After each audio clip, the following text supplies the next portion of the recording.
Selo aşkolar. Bugün birlikte Hira beni güldürmeye çalışacak.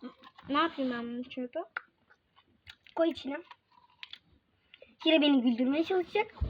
Birinde güldürürse kazanır. Güldüremezse kaybeder. 5 yaz hakkı var.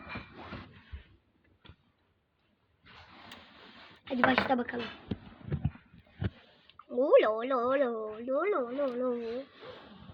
Bu arada böyle yaparsan nasıl ya?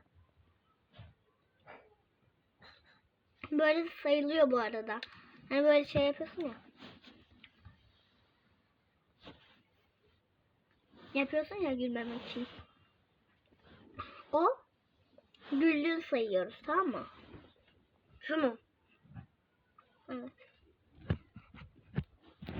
Yeter ha. Güldüm. Buyurun. Şimdi sen yapıyorsun.